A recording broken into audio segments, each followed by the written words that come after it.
I'll sit a little bit higher. Oh, much better. Good morning, everyone. Good morning. Oh, I'm just going to turn my phone off.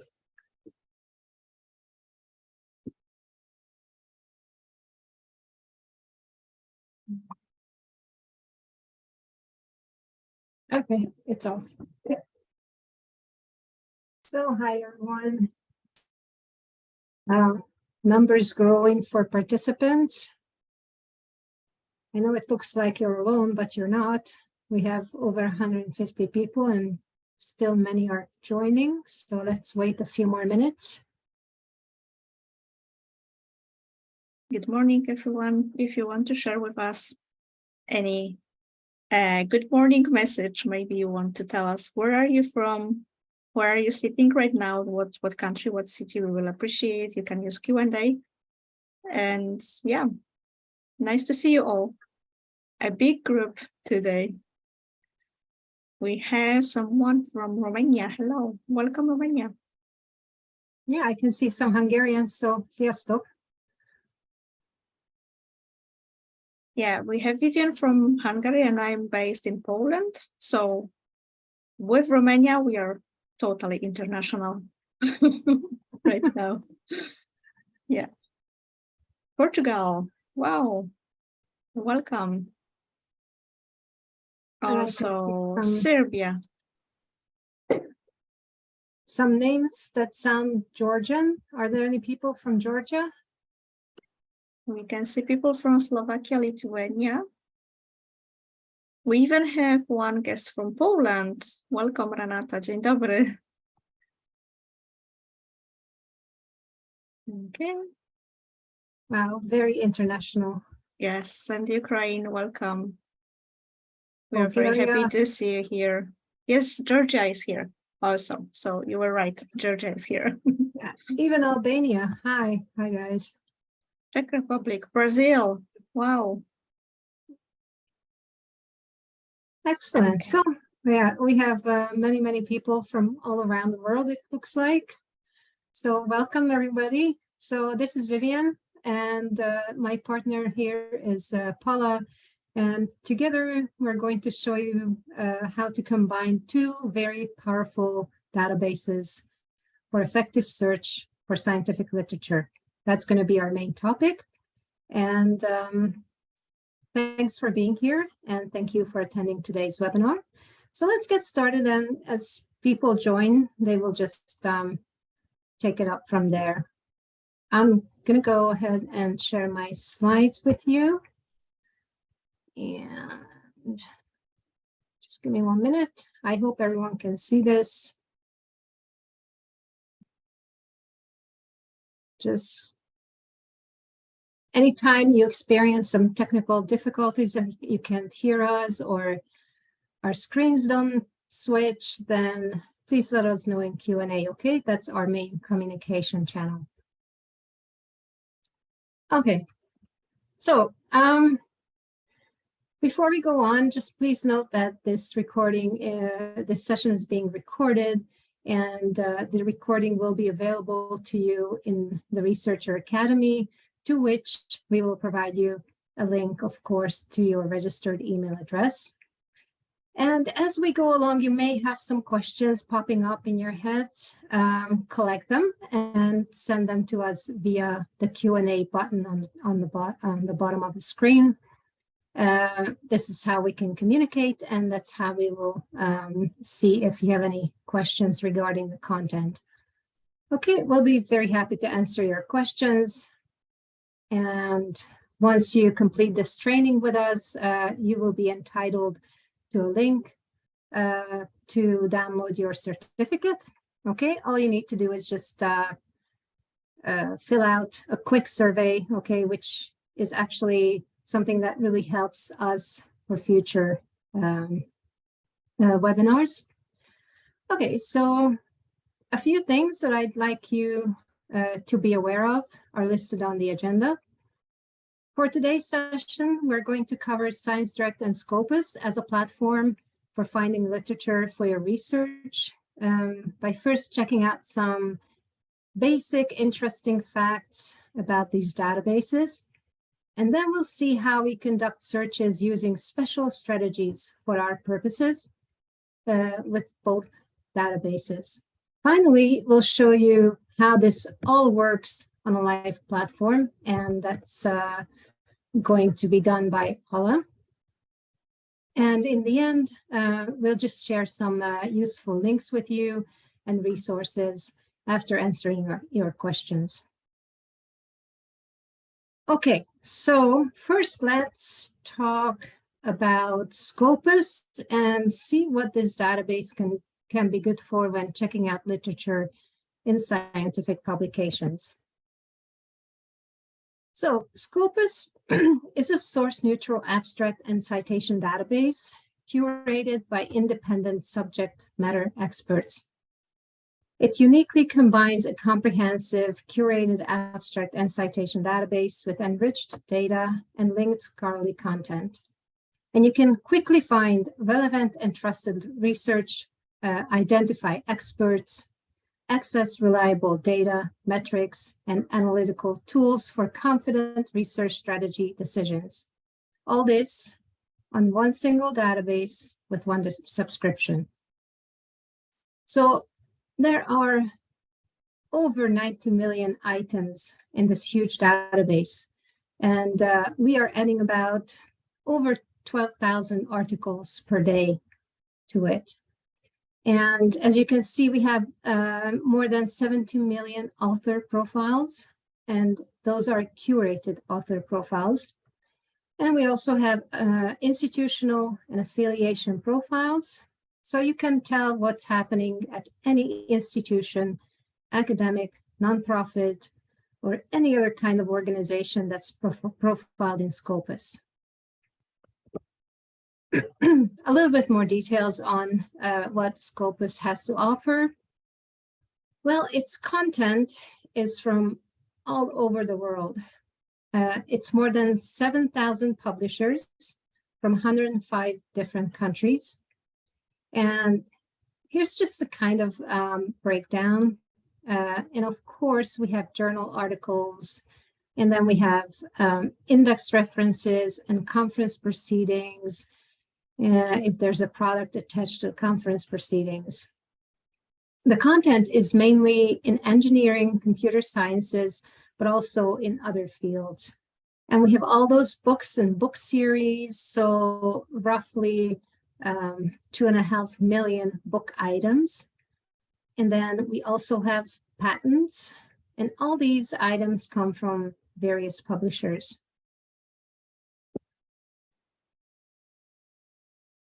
Transparent Scopus selection criteria for serial content. Let's see what this selection criteria is.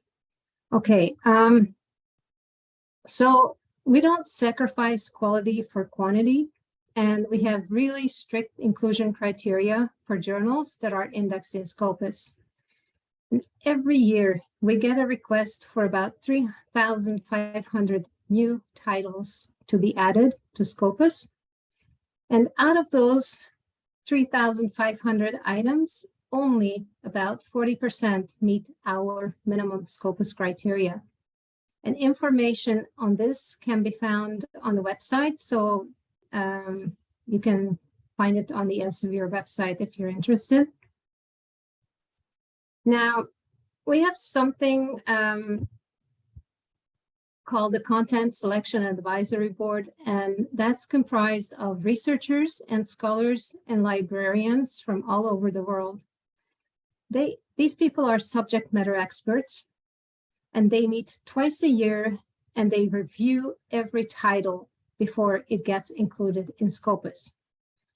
And we also have algorithms reading in the background. So if a journal starts to exhibit suspect behavior, like they're only citing other articles within their journal, or they typically published, let's say, 50 articles a year, and now they're publishing 500, that would trigger a review. So we do review journals, and we discontinue indexing going forward if the journal no longer meets the rigorous standards.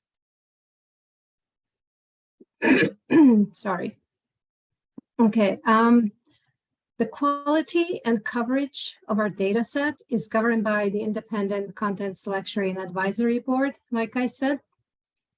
And Elsevier's content makes up roughly 10% of the content in Scopus, so this creates a solid base to build accurate and complete profiles. And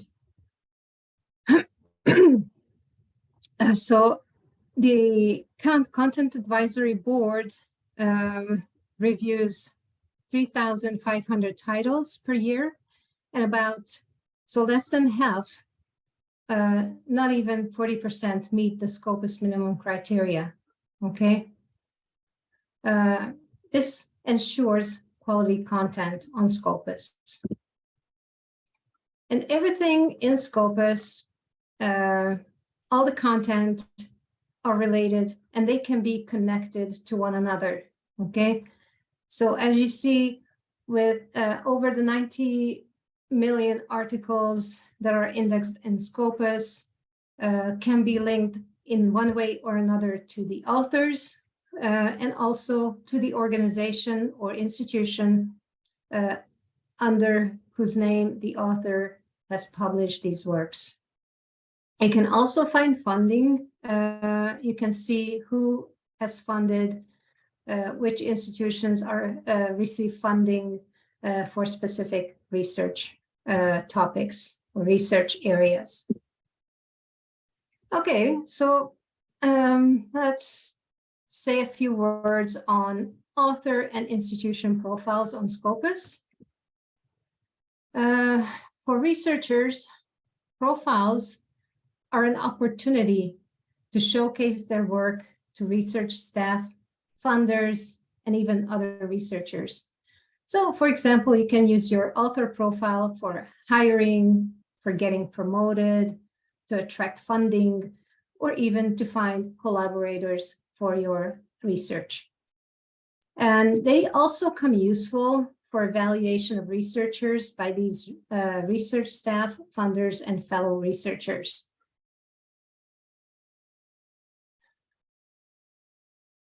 Okay, well, institution profiles track your organization's progress and impact with confidence. You can check out the institution that you're affiliated with if you're a student, you're a librarian, or a researcher. You can see various metrics that and which display the progress your institution has done in the past. Some questions can be answered using Scopus. If you're wondering how you could report on progress against institutional KPIs, you can use Scopus metrics. You can also answer the question, how can we enhance decision support systems and research management systems with the best data? Some might be wondering, how can we get a clear view of institutional performance for assessment exercises? Then, of course, you would also turn to the institutional profile and see the relevant statistics for that question. And with these statistics, you can also check out how we can understand and target growth areas in which to strengthen your output.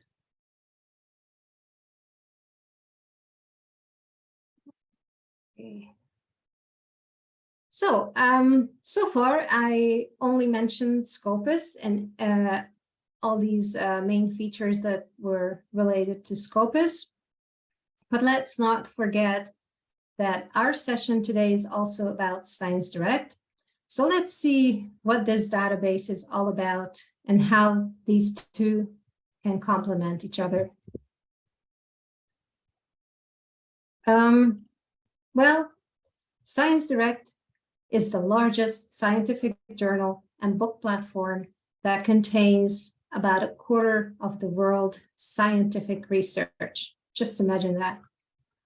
Currently, there's over 19 million publications from 2,650 peer-reviewed journals in it. And we currently offer 1.4 million open access articles and more than 600 open access publications. And we continue to add content to the platform every year at a rate of about 350 to 500,000 articles published. So ScienceDirect content spans 4 broad subject areas, including physical sciences, life sciences, health sciences, and social sciences.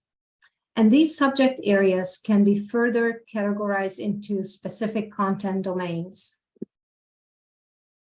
So today's researchers, like yourselves, have broad multidisciplinary workflows, right? And to connect the dots and see the big picture, you need access to reliable interdisciplinary research using a wide range of content types, not just journals, right? Therefore, ScienceDirect uniquely offers crosslinks and advanced technology, enabling researchers to find relevant information at their point of need. And different content types work in harmony on ScienceDirect. So as we can see, ScienceDirect has evolved to be a dynamic workflow tool, not a static content provider, meaning that researchers can get the answers that they need faster. Okay, well, there are 2 fundamental working approaches here. Researchers, students, and scientists spend time getting up to speed. And to get up to speed, one of the most effective resources is the foundational content that can be found on ScienceDirect, including reference works, handbooks, and review articles. In this content, or so-called foundational content, that allows a researcher or students to enter a subject to start to understand the area and to get up to speed. And so once everyone is finally up to speed, they need to stay up to date. And this is where the world of original research comes from: content from research articles, journals, and serials. And it's the combination of these 2 areas that helps drive the most effective outcomes of researchers and ultimately for librarians. So simply put, different users in different career and educational stages or engaged in different tasks need different type of information. And we broadly categorize these user needs into 2 areas: get up to speed and stay up to date. So looking at it from a content perspective, you can say broadly that journals and serials serve the stay up to date use case, and ebooks plus review articles serve the get up to speed case. Now, let's talk a little bit about books, because there are more than 43,000 books on ScienceDirect, showcasing the knowledge and expertise of more than 1 million respected authors from countries around the globe. And our book titles include textbooks, monographs, book series, and handbook volumes, as well as major reference works, all carrying the reassuring quality stamp of peer review. Okay, everything in Scopus is peer reviewed, and everything in ScienceDirect is peer reviewed. So ScienceDirect supports an uninterrupted workflow by allowing researchers to move seamlessly between the 2 formats across topics and disciplines. And researchers use reference books and journals together to get the full picture of a subject. So users are only getting part of the answer if they only have access to journal content. And now over to you, Paula. So thanks very much for paying attention, because this was maybe not as interesting as the online demonstration, but I just feel I needed to tell you about these 2 databases so that you get the idea what huge quality databases we're dealing with. And now Paula is going to show you everything, how it works in practice on these platforms. Yeah, thank you, Vivian, very much. And thank you all for attention and for listening to the part with slides. It's like Vivian said, it's very important because this way you can really understand the tool, the solution you're using. And this is crucial because today we want to encourage you to combine those two solutions. So to use Scopus as well as ScienceDirect, but sometimes you will have different purposes of using this kind of tools. And it's good to understand the differences between Scopus and between ScienceDirect, because sometimes we can hear the question, okay, dear Elsevier, why do you have two databases? What's the point of it? Yeah. So the point of it is that exactly what Vivian described during the slide presentation, that for Scopus, this is abstract and citation database. Not only Elsevier, 7,000 different publishers and the high quality content collected all together within one big database with more than 90 million items right now. So this is a huge database and huge amount of information for you. And on the other hand, we are providing you with ScienceDirect, which is full text database. Okay, so the main goal of these two solutions is different. With Scopus, we want to showcase scholarly output globally, what is going on the researchers' world everywhere, no matter who published it, when, where, what journal, and go on. But with ScienceDirect, we are focusing on showcasing you our portfolio. So on ScienceDirect platform, as Vivian showed you, we will have journals, books, and different type of materials, but the publisher for them is Elsevier, and that's the main difference. So no matter if you are author, editor, I don't know, librarian, yes, or researcher, student, teacher, you can use both of those solutions. And it's good to know the difference. It's good to know also the advantages of both Scopus and ScienceDirect databases. Okay, so let's go into practice, yes. Yeah, so I will open right now the share screen, and I hope you can see Scopus right now. Okay, so let me start briefly with showing you the main page of both databases, because even this view will somehow tell you what is going on here. Okay, so if you open scopus.com, you will end up with this page, the landing page, which is actually our advanced search engine. So you are starting with search engine just in the front of you, and we have a lot of things here. So you can look for documents, but you can also look for authors, and this is author profiles, as Vivian showed you during the presentation. And also affiliations, which goes with institutional profiles connected in Scopus database. So this is something very basic here on the first view on the landing page. And if you go for ScienceDirect.com, we also have here a search engine. But if you scroll a little bit down, you will see that we also have here a lot of content. So you can easily go for, let's say you are interested in physical sciences, engineering, and you can see on the main page popular articles or recent issues of journals connected with this subject area. So you can see the difference right away just on the landing page, because on ScienceDirect, our focus is on reading. Okay, we want to show you full text of the articles, books, different research publications we published. So this is like the first view. What is common for those two pages and what you can see here?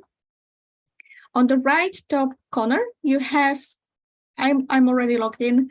If you're not logged in, you will have here sign in button or register button. This is to create and to use your own user account. And this is exactly the same for ScienceDirect and for Scopus. And actually, your email, your ID, your password, everything is the same. So you don't need to have two different user profiles.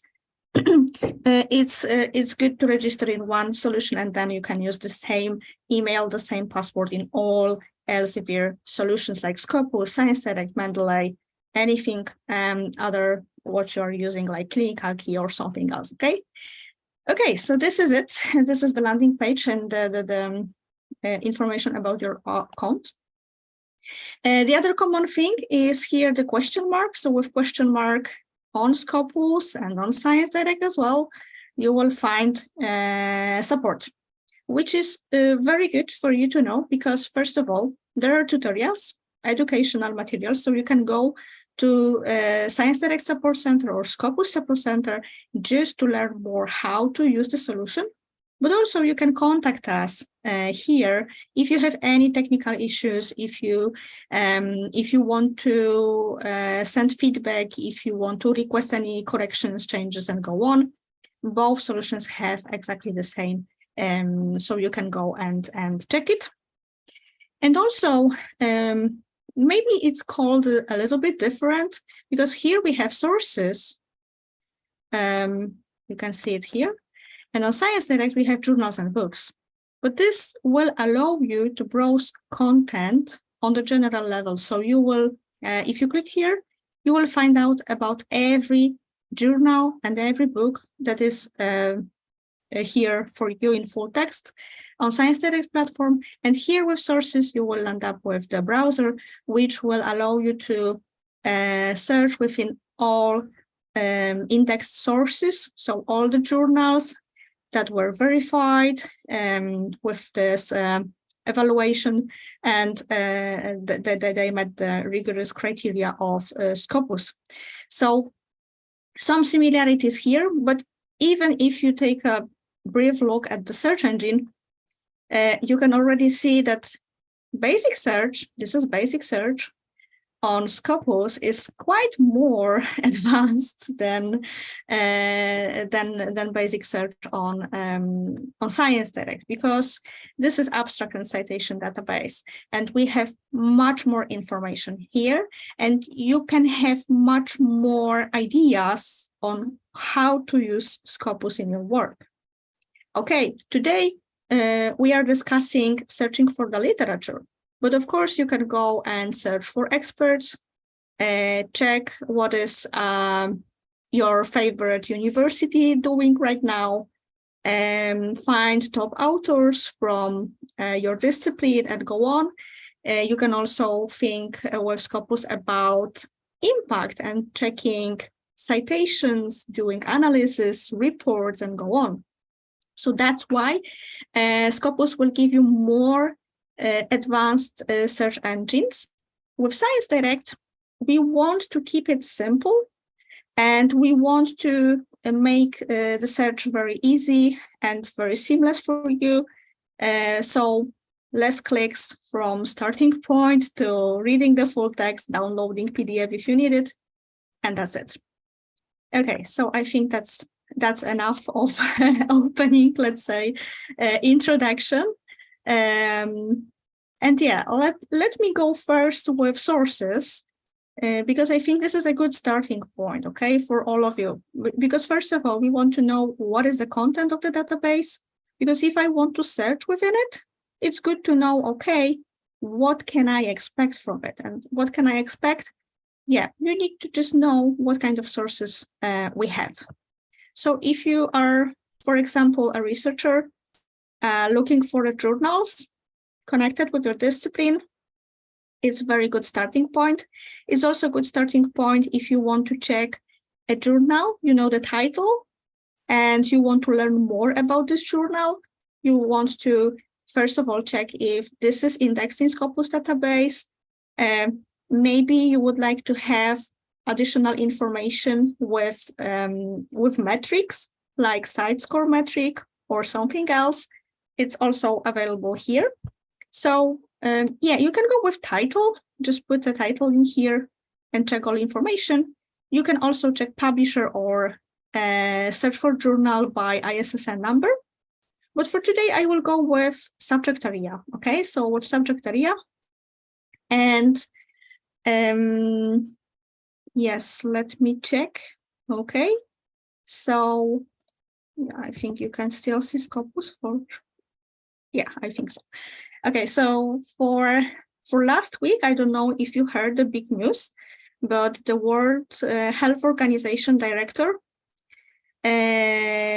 concurs with the advice offered by committee regarding ongoing COVID-19 pandemic. And actually what they did, they determines that COVID-19 is now an established and ongoing health issue, but no longer constitutes as a public health emergency of international concerns. And that's the big news of last week. So I decided to go with infectious diseases. Because COVID, of course, will stay with us. And maybe this is another topic for researchers on observing what is going on here. Okay, so this is my topic. I can just start writing something, typing something down, and Scopus will show me all subject areas connected with my work. Okay, I will go with infectious diseases, click apply. And now I have from Scopus information that we have 401 results, which means that we have 401 sources, different type of sources that you can find in Scopus database. What kind of sources? You can see it here on the source type: journals, book series, conference, proceedings, trade publications. This is also something that Vivian showed us during the slideshow. So you already know that, yeah, we have a lot of journals, but also different type of materials are visible in here. But let's say for today, you want to focus on journals. You want to read last recent issues, newest articles, and go on. Maybe you want to find a journal for your next publication. Just click on journals and click apply. And then we will see the list, the full list for infectious diseases with 391 results right now. And this is the ranking list, okay? So you need to remember that, and this will be one of the differences. I will show you in a moment how to do exactly the same exercise in ScienceDirect platform. And you will notice that here we have ranking list, because this is, also citation database. So we are counting citations coming from all of our sources. So you can see most impactful journals at the top, okay? And this is like a long list coming down. You will see a lot of different titles. And the ranking on default is based on CiteScore metric. So it's based on citations and publications in last 4-year window. For last 4-year window, we have period 2018-21. And based on these two numbers, you can see the CiteScore metric. For example, for the Lancet infectious diseases is 50.3. Okay, so on this list, you have a full list of journals indexed on Scopus database with some additional information, because of course you have a title, you have some information in here like CiteScore, percentile, which will also show you the rank position and the main subject area for this journal. And if you go a little bit here on the right, you will see some additional information about the journals, different metrics, and also the publisher for it. Okay, let me go back for my list. What you can also do is you can use filters on the left. So for example, you can display only open access journals. You can also go and check for journals with minimum citations or minimum documents for this 4-year time frame. And also, this can be also useful for you, especially if you are working at a library or if you are an author and there are some recommendations coming, for example, from your rector, who is asking authors from the institution, okay, you should focus on publishing in the first quartile journals. Okay, what is first quartile journals?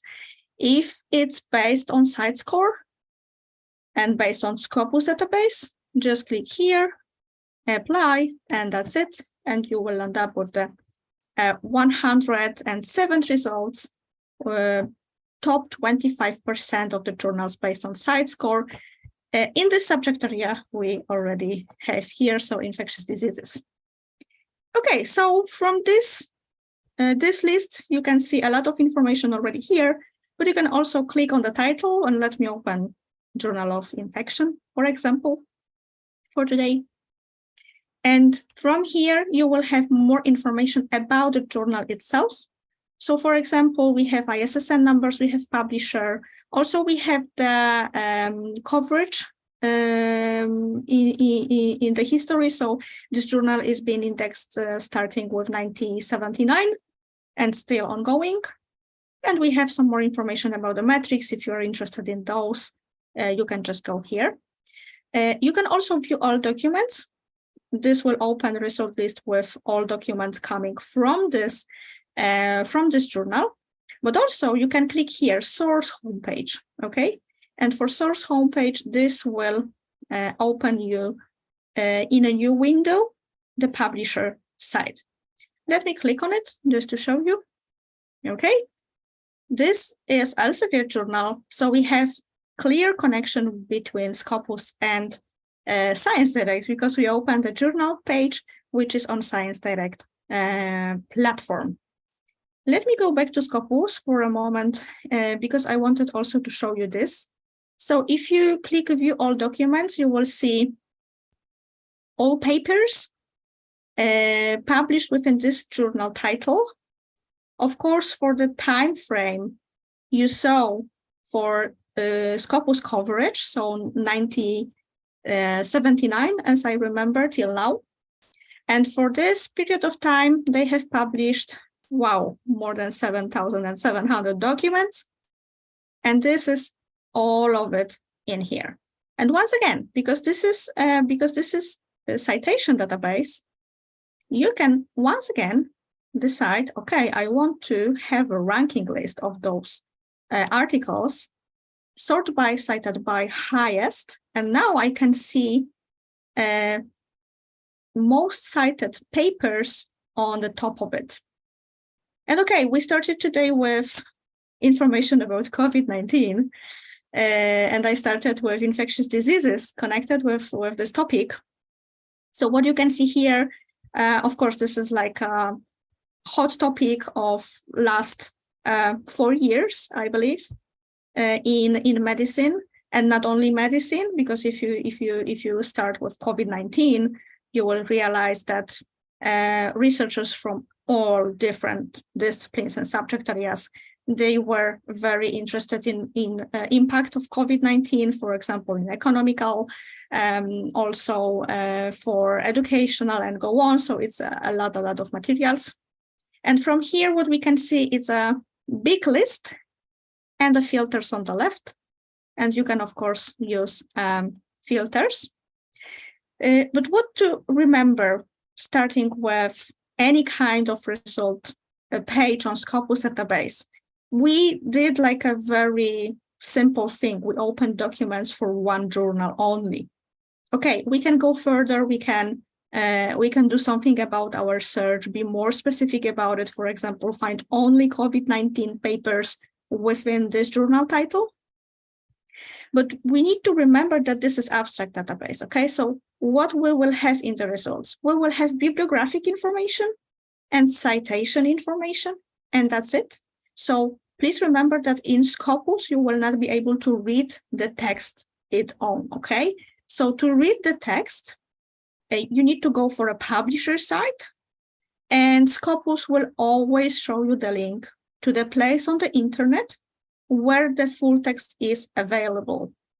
And this is view at publisher button. We have few buttons in here. So for example, show abstract, very useful, but also for you, if you want to collect information not only on the bibliographic level, you are not doing reports or something like that, you actually want to read this text, you need to go for this View at Publisher button.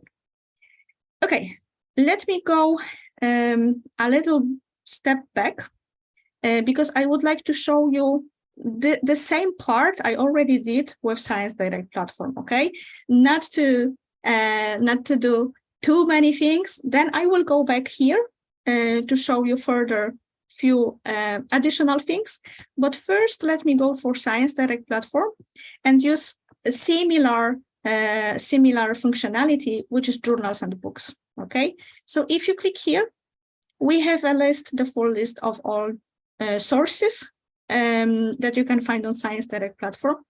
And once again, simple as that, you can start typing a title here and ScienceDirect will find it for you. But we would like to do something similar I did in Scopus. So on the left, what you can see here is that we actually have domain and subdomain. On Scopus, we had subject areas, but this is exactly the same idea and the same thing. So you can go here. And what we had was medicine, for sure. And for subdomain, we had infectious diseases. Okay, few clicks and I'm on the same, let's say, on the same page with two databases. I chose and refined my search for sources on ScienceDirect platform by domain and subdomain. And here you can see we have more publication type. Okay, so we have journals, exactly like in Scopus, books, but also you can see textbooks, handbooks, reference works and book series. So different type of content connected together on ScienceDirect platform to make it very simple to use it together. Because for you the information is the most important thing. It's sometimes it can happen that you want to see only journals or only books, but if you are searching for the relevant literature on the topic is the most important. If it's covered in journal on book, you want to read it, yeah, both of it. Okay, so this is it. So we have a lot of sources. And here is the first difference you could observe. So it's not ranking list, it's A to Z list, okay? Because this all coming from Elsevier, and we are showing you the whole portfolio of our journals, books, and other publication types. And this is A to Z list, full list of everything connected with infectious diseases, no matter if this is a journal or a book. Okay, but for Scopus, I chose journals, so let me do the same here. I just need to click, and now you can see that at Elsevier, we have 138 journals within infectious diseases subdomain, and you can see all of them listed very clearly here. Few additional things on the left. You can, for example, choose only journals that accept submissions, very useful for authors, and also access type, let's say, contains open access. So I chosen right now hybrid journals, and we have 70 of those journals. So this is quite nice. You can also just go here through the list. You can use on the right this letters to go directly within this A to Z list. And okay, for our search in Scopus, we'll end up with Journal of Infection.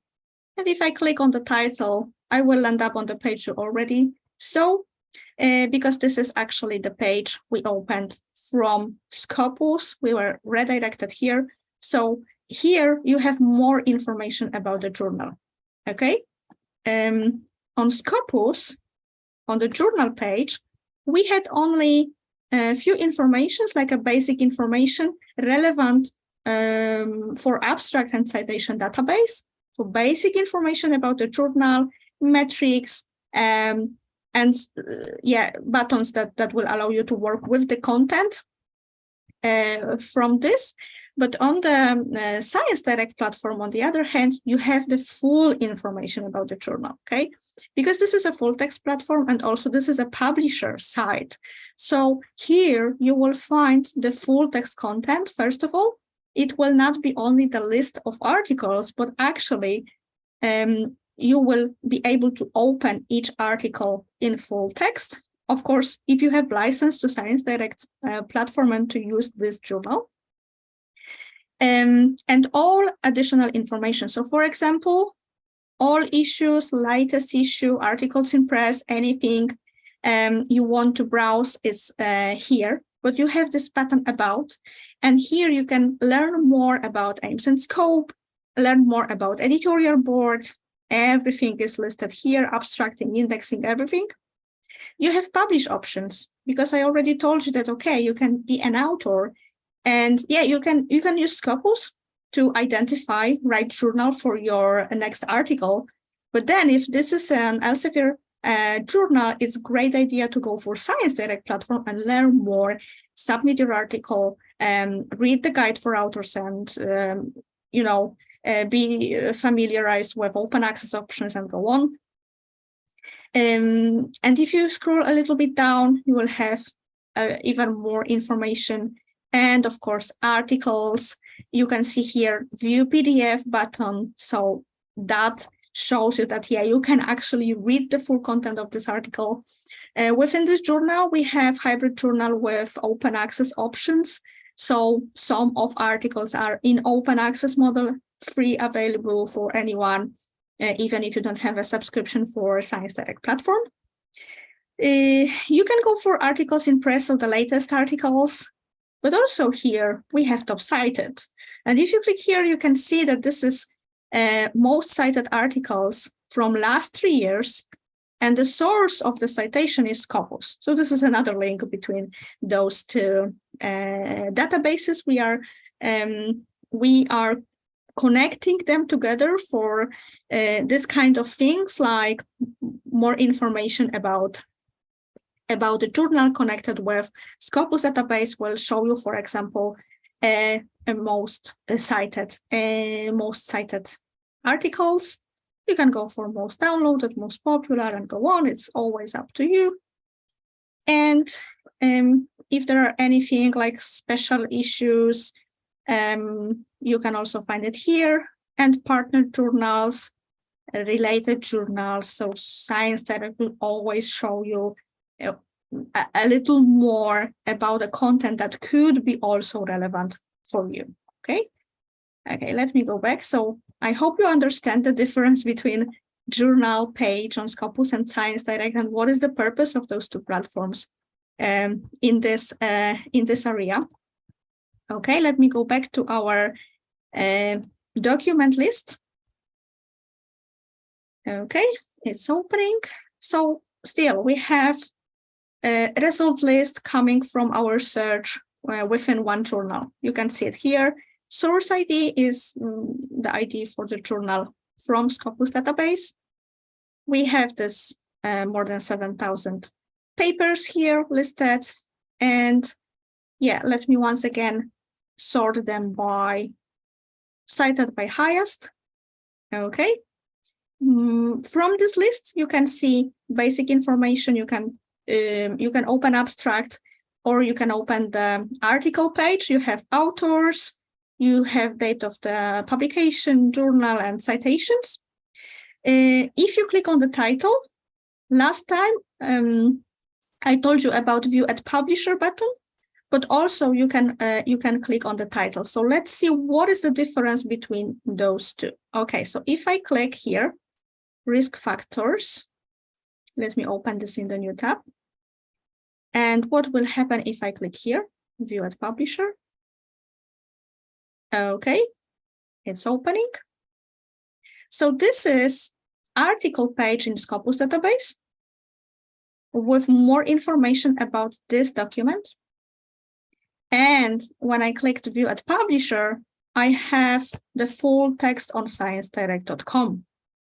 And once again, this will be about the same publication, but in a different angle, okay? So in Scopus database, what we have here, we have all bibliographic information, we have citations, we have authors and go on. So for example, you can check, yeah, this was cited by more than 1,300 documents, and you can actually see all of those documents here, yeah?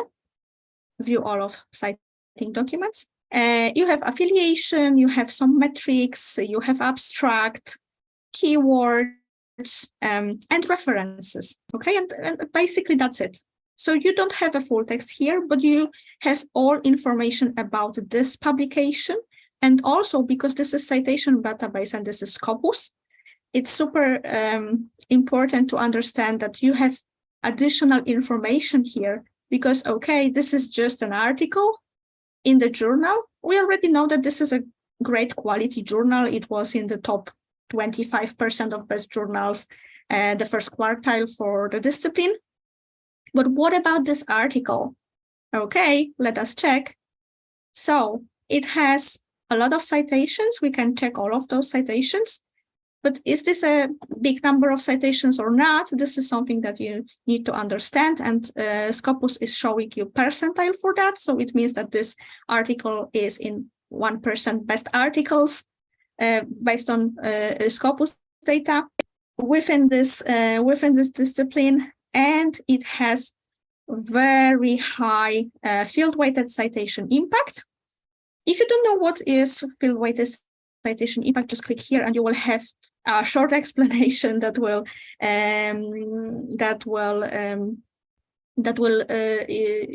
introduce you to this metric. The average is 1.0. Okay, so this article is 42 times better than average document in this area. So it takes the year of the publication, document type, and disciplines associated with the source. So that's really good information for you. This is a great quality, impactful document. Okay, and this we have from Scopus.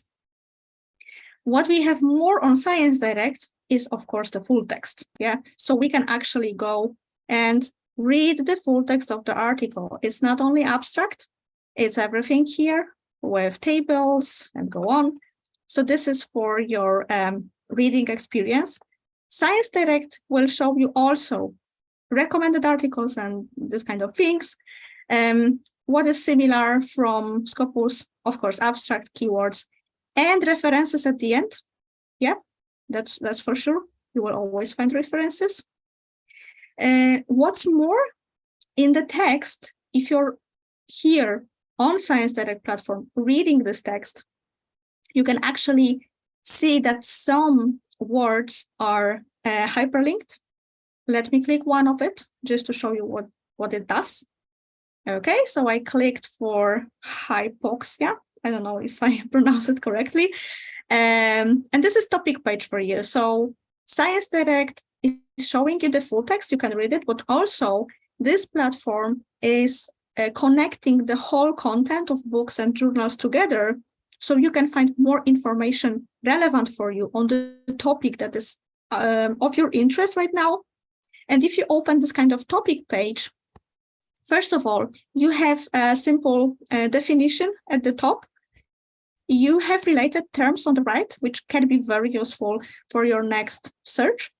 And you have some information coming from different books. You can use all of it. The whole content of this topic page is open for you for free. It comes from different books. Of course, you can go here and read full chapter, view PDF, and check if you have license to use the full text of the whole content of the book. But this is something very interesting because this is like a quick view into the topic with a lot of information coming from different works. All of it is, of course, peer review and go on. So you can really quickly learn about the new topic and familiar terms. It's also great for students and teachers. And it's also linked with recommended publications. So that's really good. And also you can see connected authors with this topic, and this also comes from Scopus database. Okay, so this is another link. Okay, so that was one part of my presentation, and I want to go with one more thing with you today. I hope this is useful for you.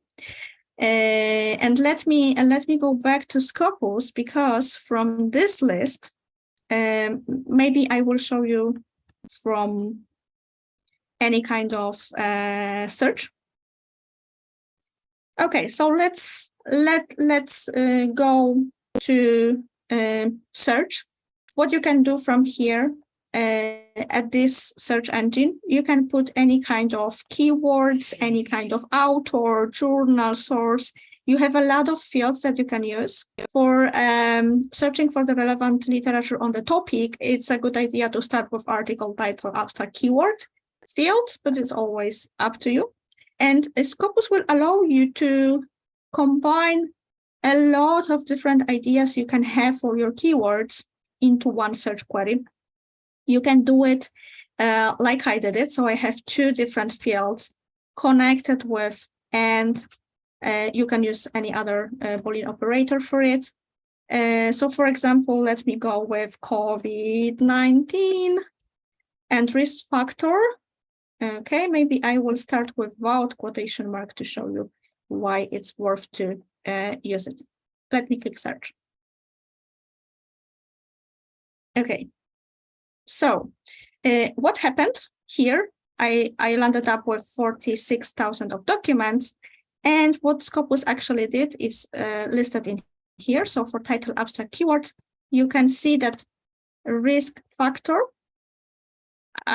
is with Boolean operator and. That wasn't something I would like to have, because I want to have risk factor as one search term, and that's why it's good always to remember that in this kind of cases, just use quotation mark in your query, click search once again. Okay. And you can already see the difference in the results, and you can see that actually it's here all together, two words as one search term. You can combine as many keywords as you want. You can use Boolean operators in the way you would like to combine them.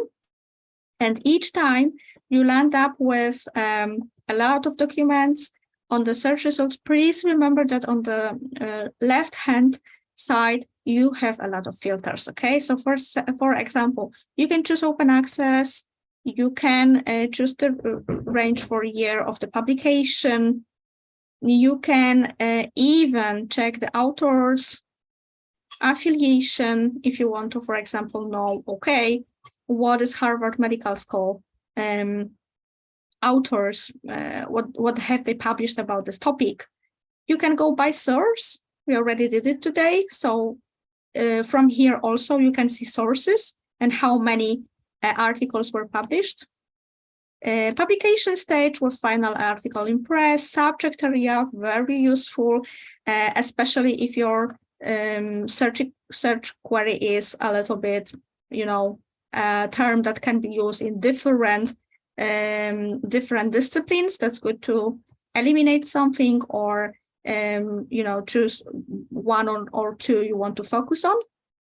Document type, keywords, yeah, funding sponsor, that's a great one, yeah. You want to know, okay, who is funding research about this topic, you can check it here.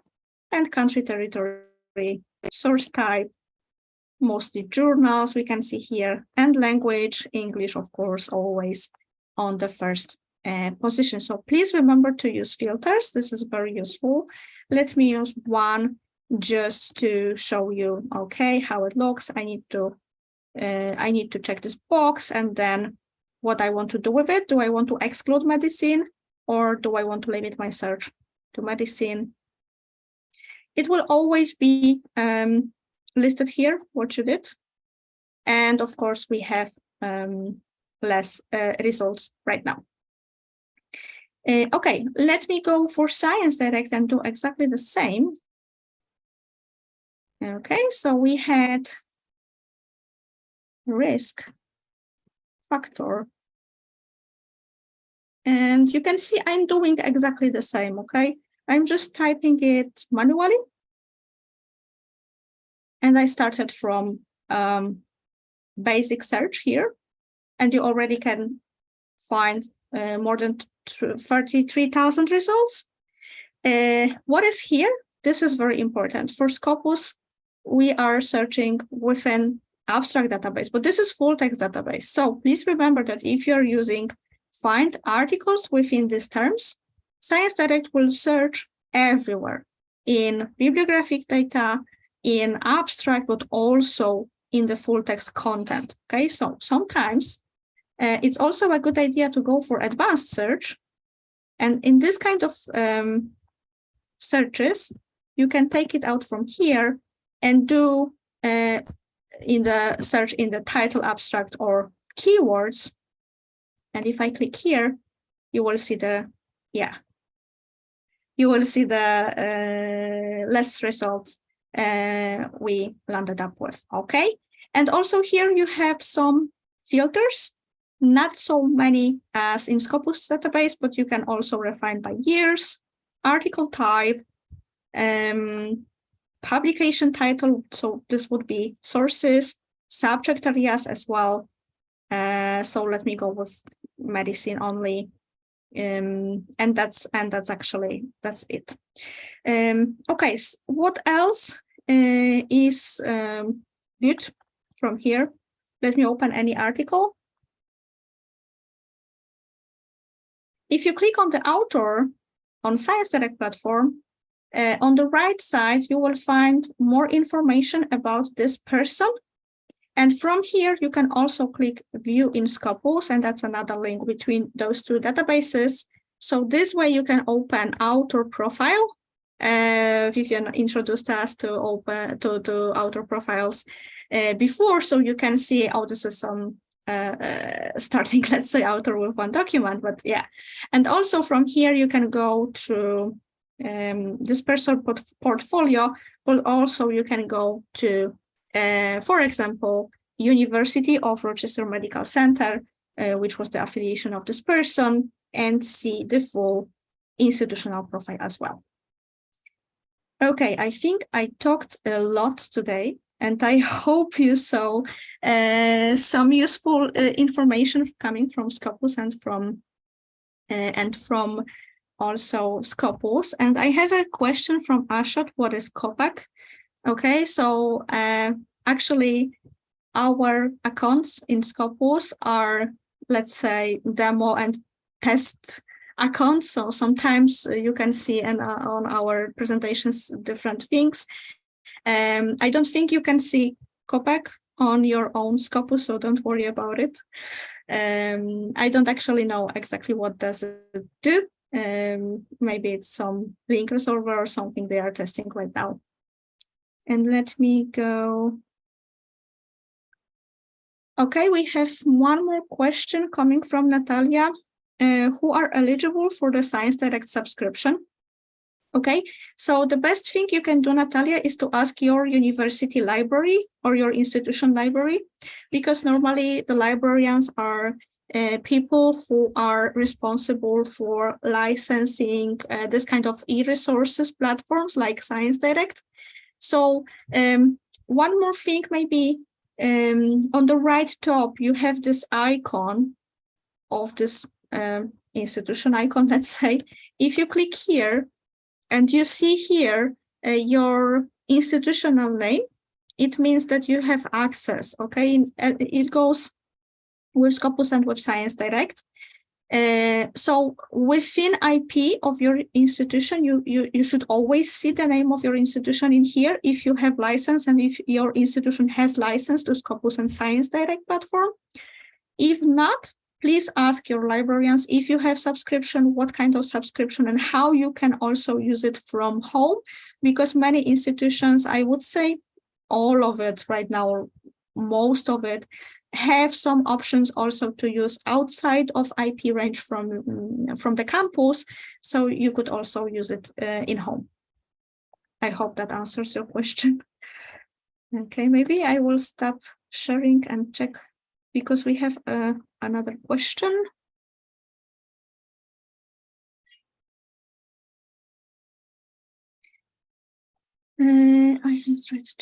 Okay, there is someone who is asking about the profile changes, affiliation change.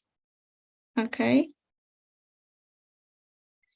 Okay, so if you want to change the affiliation, the first question is if your new affiliation is already visible on Scopus. Because if you are changing, let's say you worked at one university and then you changed your affiliation, you are now working with another university, Scopus will show your old affiliation until you will publish at least one paper with affiliation of your new university. Okay, so the basic, let's say, eligibility criteria would be to have at least one paper with your new university affiliation. If it's indexed on Scopus database and visible there, you should be able to choose new variant of your affiliation.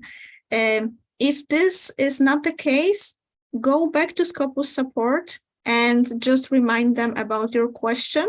A good idea, if you have a PDF or something that is indexed on Scopus database, for example, with mistake in affiliation name, just put this as an attachment to the Scopus support.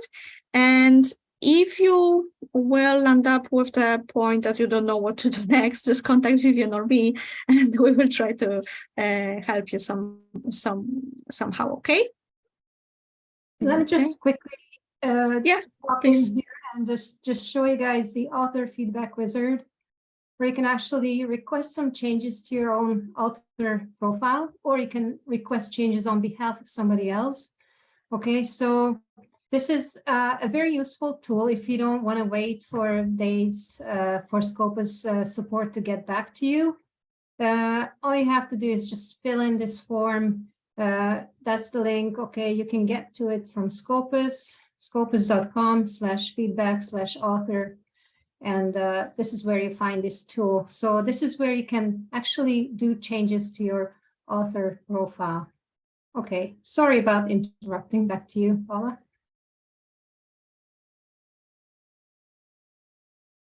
Okay, thank you. We have one more question, and I think this will be the last one we can cover today, because we have another webinar in next 20 minutes. So sorry for that. We have a question about a Mendeley from Berihu. So yeah, you can use Mendeley to grab a PDF as well. So of course, if you are on Scopus database, you have their abstract database, yeah. But if Mendeley will be able to grab PDF from somewhere, let's say, for example, it's open access article, it will allow you to do it. How to do it? The best way is to have installed in your browser something that is called Mendeley Web Importer. Okay, and this is the small tool that will help you.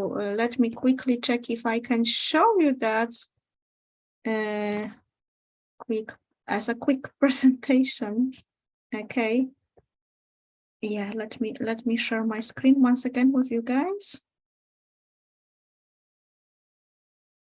Okay, so this is maybe a little bit small, but this is this red button, Mendeley. I'm already logged in here, so you can see that I just clicked on it, and Mendeley is harvesting information from any kind of page you are right now. Is it a database or something else? And you can see, for example, from here, I have a journal article which is open on ScienceDirect platform, and I can see it is with PDF. But what else Mendeley did, and it will do exactly the same for Scopus, okay? So for example, we have 47 references to this article. And of course, they are not all from ScienceDirect platform, okay? So we have information and also additional here, PDF not found. But if the PDF is somewhere there, you can see the other one just have a view PDF. Okay, so I can go through this list. I can check what I would like to have in my Mendeley. I can use, I don't know, my collection, and I can add all of it to Mendeley within one click. Okay, one PDF uploading failed, but yeah, this is something that can happen sometimes. So this is it. So I would recommend you to go for Mendeley and download Mendeley Web Importer for your browser. As I remember, it works with Google Chrome and with Mozilla Firefox. Okay. Okay.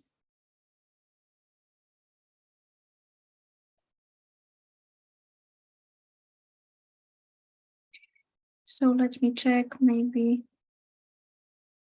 There's an interesting question. So if somebody's university does not have access to these databases by subscription, how can they still publish?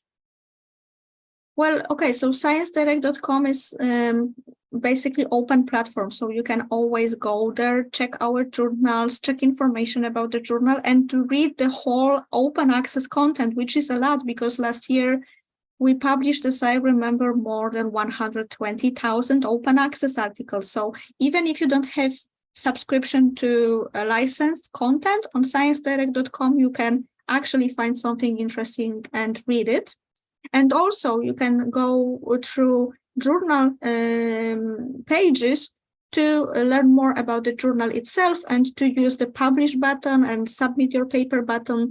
It's open for you. The different story is with Scopus, because if you don't have access, you will be able only to open Scopus preview. And this is not the full database. So some of the things I showed you today will not be possible for you to open.